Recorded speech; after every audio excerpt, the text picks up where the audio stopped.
তো দেখো বন্ধুরা, আমরা কিন্তু গেম খেলার জন্য মা বাবার কাছে অনেক বকা শুনেছি, এলাকার মানুষের কাছে অনেক খারাপ কথা শুনেছি, অনেক মানুষ বাবা মায়ের কাছে নালিশ দিয়েছে, আর আমাদের খেতে হয়েছে উদুম কেলানি। বাস এটুকুই, এর বেশি আর কিছুই না। কিন্তু তুমি কি ভাবতে পারো, একটি ছেলে ফ্রি ফায়ার খেলার জন্য বাসা ছেড়েছে, তাও 1 বছরের জন্য।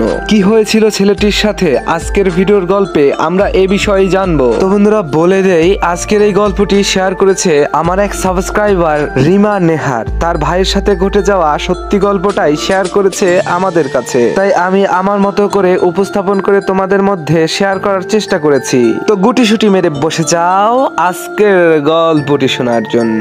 আসসালামু আলাইকুম। আমাদের পরিবারে আমি, আমার ছোট ভাই, বাবা, মা, এই 4 জনের খুব আনন্দের একটি পরিবার ছিল আমাদের। আমার প্রতিদিনের রুটিন ছিল সকালে ঘুম থেকে উঠে মায়ের কাছে কিছু সহযোগিতা করে তারপর কলেজে যাওয়া। ছোট ভাইয়ের রুটিন ছিল ঘুম থেকে উঠে নাস্তা করে স্কুলে যাওয়া, আর বাবা যেত কাজে, মা থাকতো বাসায় তাদের বাসার কাজ নিয়ে। আমি কলেজ থেকে এসে মায়ের কাছে কিছু সহযোগিতা করে তারপরে নিজের কাজ। এভাবেই কাটতো আমার রুটিন। সময়টা তখনকার যখন ফ্রি ফায়ার গেমটা বাংলাদেশে বেশ জনপ্রিয়তা পায়নি। আমার ভাইয়ের রুটিন ছিল সকালবেলা স্কুল থেকে এসে দুপুরের খাবার খেয়ে আবার কোচিং এ যাওয়া। বাবা সকালে কাজে যেত, আসতো একেবারে রাতে। এভাবে কাটতো আমাদের পরিবারের প্রত্যেকটা মানুষের সময়। এরপরে একদিন করোনা মহামারীর কারণে বাংলাদেশের সকল স্কুল কলেজ এবং লকডাউন আসলো। এবার সকলের রুটিনই চেঞ্জ হয়ে গেল। বাবা আর কাজে যায় না, আমি আর কলেজে যাই না, ছোট ভাই আর স্কুলে যাওয়া হয় না। দেখো বন্ধুরা, করোনা মহামারীর সময় মানুষের জীবনযাপন কেমন ছিল তা তোমাদের বলতে হবে না, কারণ এর সাথে তোমরা সবাই পরিচিত। কতটা খারাপ আর বোরিং সময় কাটিয়েছি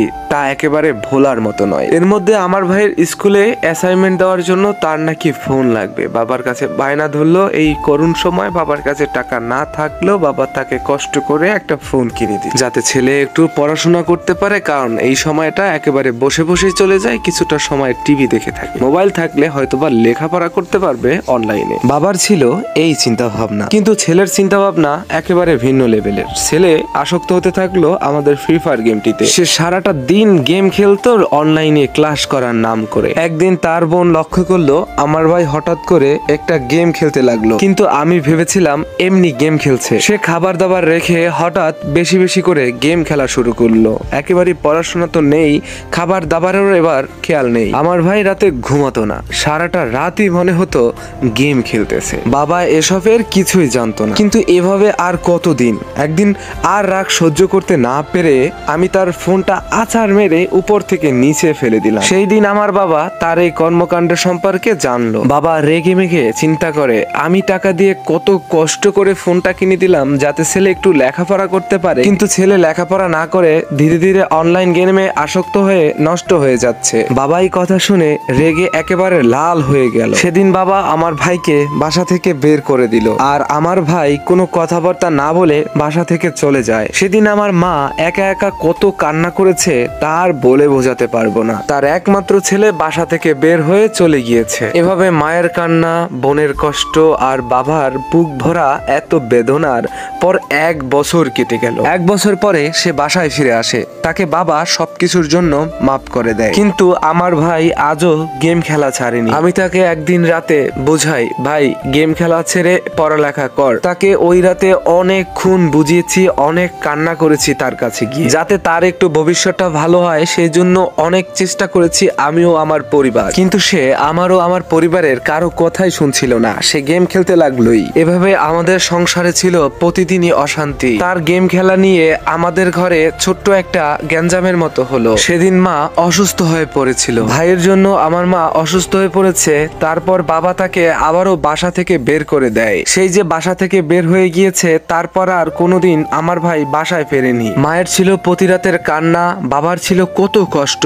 একমাত্র ছেলে নষ্ট হয়ে গিয়েছে, তাদের থেকে দূরে চলে গিয়েছে। বন্ধুরা বলে রাখা ভালো, আমার এক সাবস্ক্রাইবার রিমা নেহার এই গল্পটি শেয়ার করেছে, এবং সে গল্পটি পাঠানোর পর আমি আমার মতো করে উপস্থাপন করার চেষ্টা করেছি। তার ভাইয়ের সাথে ঘটে যাওয়া এই সত্য ঘটনাটি শেয়ার করেছে আমাদের সবার মধ্যে। তো দেখো বন্ধুরা, আমরা এই গল্প থেকে কি শিখতে পারলাম। পুরো গল্পের মূল কাহিনী ছিল একটি ছেলে এতটা পরিমাণ গেমে আসক্ত হয়েছে যে তার পরিবার, ঘর, লেখাপড়া সবকিছু ছেড়ে দিয়েছে। বাসা থেকে বের হয়ে 1 বছর পর ফিরে এসেছে, তারপর সে গেম খেলা ছাড়েনি। ছেলেটি এতটা পরিমাণে আসক্ত হয়েছে, আমরা তাকে অসুস্থ বলতেই পারি। দেখো, এই গেমটি খেলার জন্য ছেলেটি তার পরিবারের মানুষদের কত কষ্ট দিয়েছে। এক মায়ের থেকে তার সন্তানকে কত দিন দূরে রেখেছে, এক বাবার মনে কত বেদনা সৃষ্টি করেছে। কিন্তু এই ছেলেটি তার পরিবারের কারো কথাই না ভেবে সারাক্ষণ গেমই খেলতো। কিন্তু ছেলেটি এভাবেও পারতো, লেখাপড়ার পাশাপাশি ফ্রি টাইমে গেম খেলতো, পরিবারের সাথে সবার সাথে মিলেমিশে থাকতো,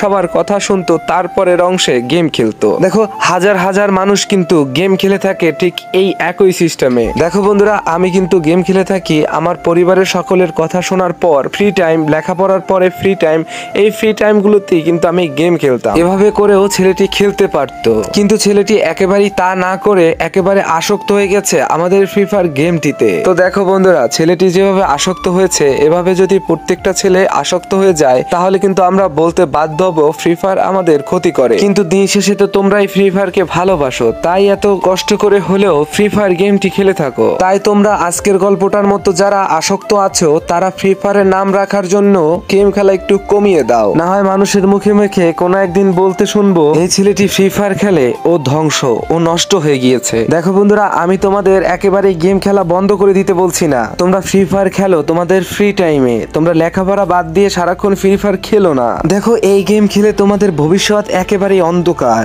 যদি তুমি লেখাপড়া করো তাহলে তুমি ভবিষ্যতে বড় কিছু হতে পারবে। তো দেখো বন্ধুরা, এরপর আর আমার কাছে ক্ষমতা নেই তোমাদেরকে বোঝানোর। তোমরা যারা আজকের গল্পের ছেলেটির মতো আছো, তাই তোমরা, আমি আশা করব আজ থেকে ভালো হয়ে যাবে, গেম খেলা কমিয়ে দেবে, তোমাদের ফ্রি টাইমে গেম খেলবে এবং লেখাপড়া ভালোভাবে করবে। তো বন্ধুরা, এই ছিল আমাদের আজকের ভিডিওটি। কেমন লেগেছে অবশ্যই কমেন্ট করে জানাবা। আর হ্যাঁ, তোমার বন্ধুর কাছে শেয়ার করে দিবা যারা বেশি বেশি গেম খেলে। তারা ভুলে যায় সারাক্ষণ গেম খেলতে খেলতে যে তাদের একটু বই পড়তে হবে, লেখাপড়াও একটু করতে হবে। তো আজকে আমি বিদায় নিচ্ছি এমআর তোহা গেমিং ইউটিউব চ্যানেলের পক্ষ থেকে। আমি তোহা, ভালো থাকবে, সুস্থ থাকবে, তোমাকে আঁকড়ে যে মানুষগুলো আছে সেই মানুষগুলোকে ভালো রাখবে। আল্লাহ হাফেজ।